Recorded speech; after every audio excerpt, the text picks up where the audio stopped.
الملفات اللي بيطلع من الكلاب بتاع دورة 56 هو مسميه مجموع بتاع تعميش. مجموع بتاع تعميش له معنى، ومجموع بتاع الحامس له معنى. كيف يعني؟ يعني شنو حامس يعني شنو تعميس؟ الحامس ده هم أبنائنا اللي قاعدين في دورة 56 وزي الشماليين، يعني هم بيدافعوا عن دورة 56 ما بيبكوا على أحالهم ولا بسألوا عنه. ليه الناس بموت يعني؟ ده بسموه الحامس، يعني هو يستسلم خلاص. يعني هو الرضيان بواضي بتاع الدولة 56، يعني ده يبقى جلابي غصب عنه زي سيدو. يعني ده يبقى زي سيدو في مصر، سيدو في السعودية ولا في تركيا، ده بسموه حامس. يعني دول مستسلم، يستسلم. يعني هو خلاص يعني جلد ذاته اللي لقاه بغير لونه، ده بسموه الحامس. طيب الحامس ده بعمل شنو؟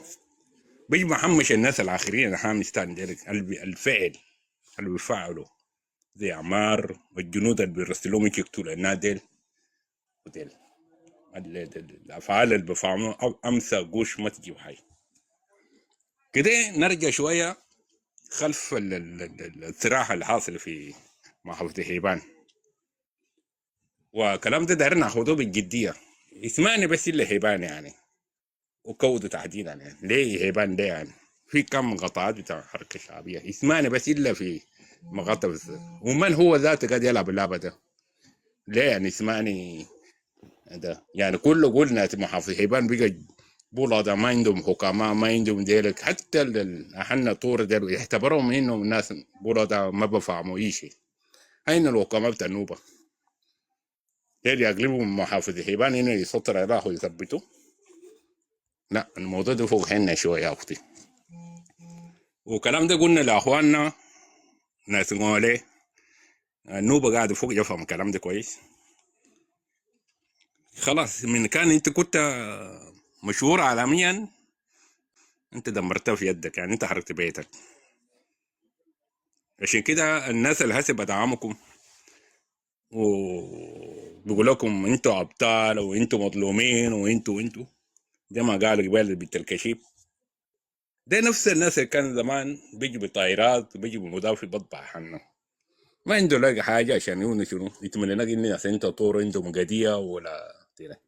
هل نحن ما مرقنا اباء اللي طلعوا 83 وكمولوا طلعوا كانوا قبل طوروا في دستور، هو في حاجة مكتوبة إنه في قوة في قبيلة يسمى طورو، واللي هي حسب بقى طور مش عشان أنت الحركة الشعبية في كم 40 سنة خلى كودة بقى عالميا، ناحية اقتصادي أمنيا تنمية منظمات ودلك.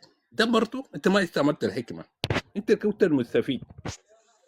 كودة بالذات ومحافظة هيبان كلها والناس اللي حول كودة كله.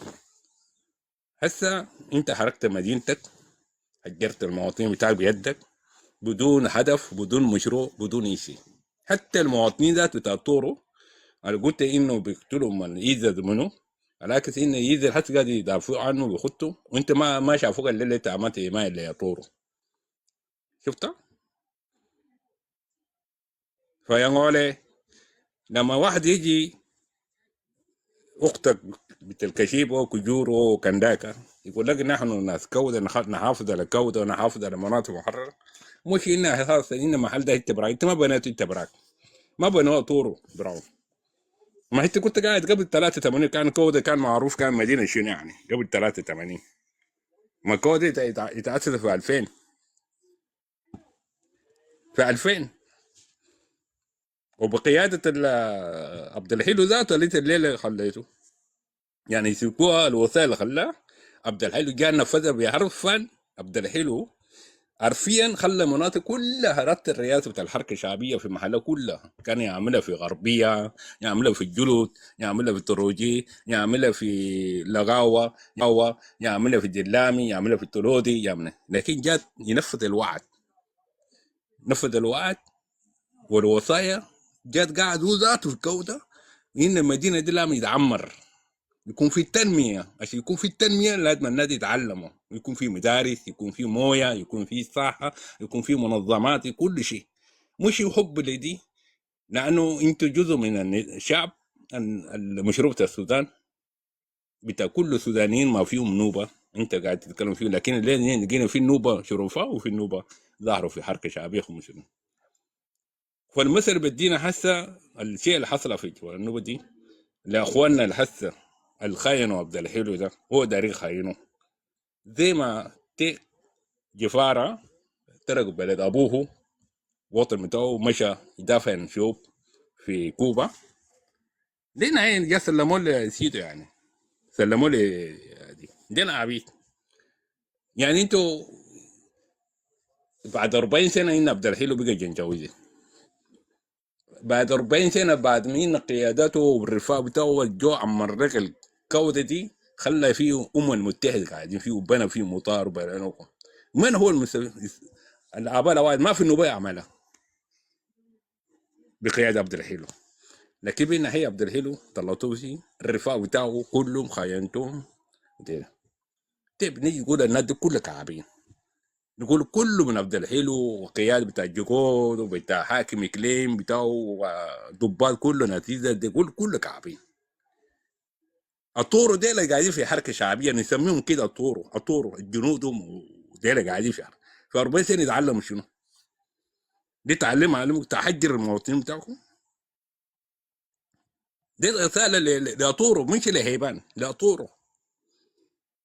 كده ادينا فعم بتاعكم، انتوا كنتوا انتوا القبائل الاربعه ديدكم، اوكي ما في مشكله.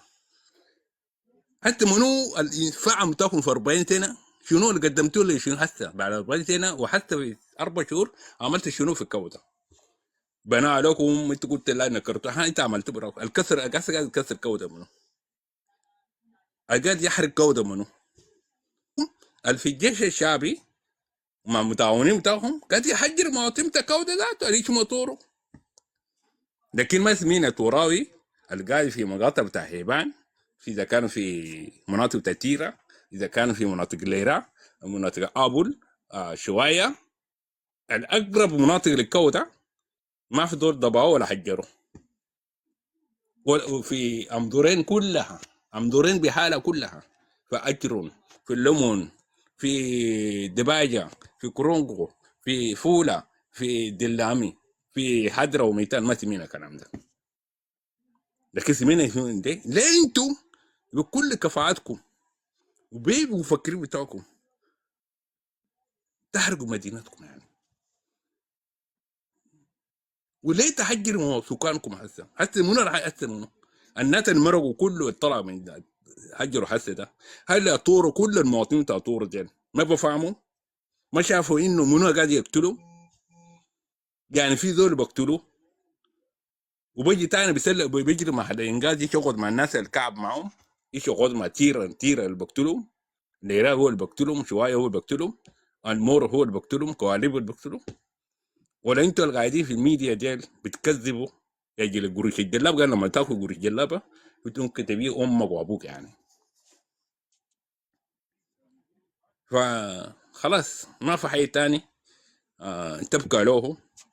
انتوا وثقت بلدكم بيدكم، والشيء اللي قدمه القيادات بتاع الحركه الشعبيه لما كانوا بيقولوا السودان جديد، ودماء بتاع اباء الاوائل والجنود ديل نحن برانا حرقناها، وتي تقبل تاني تحلم تاني بالكود بتاعك ده هيخلوه عليك كده.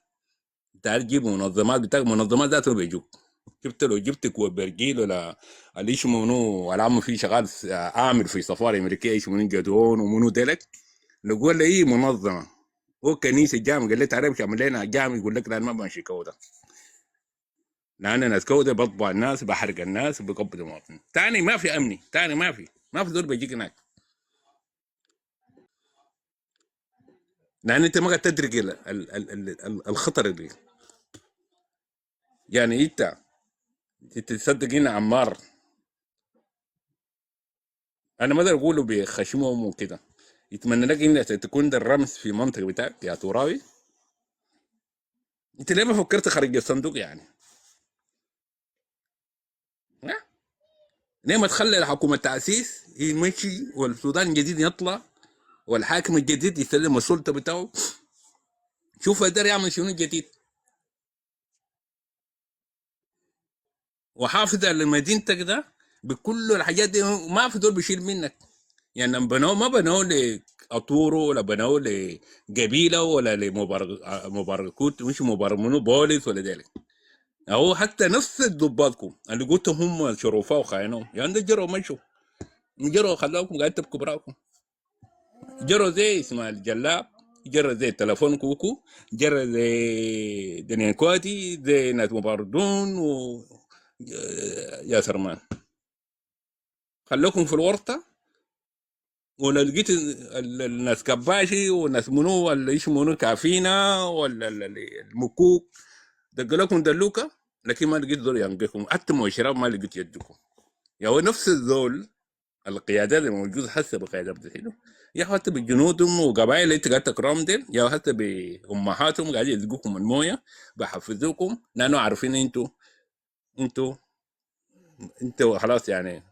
دي الرسالة الأخيرة، قبائل الطور وقبيل الطور في مجموعات بتوع السبع، البلد ده هيكون كويس، وطورو هيحرر أنفسهم من الكلاب بتاع طورو، من الكلاب والخونة بتاع طورو.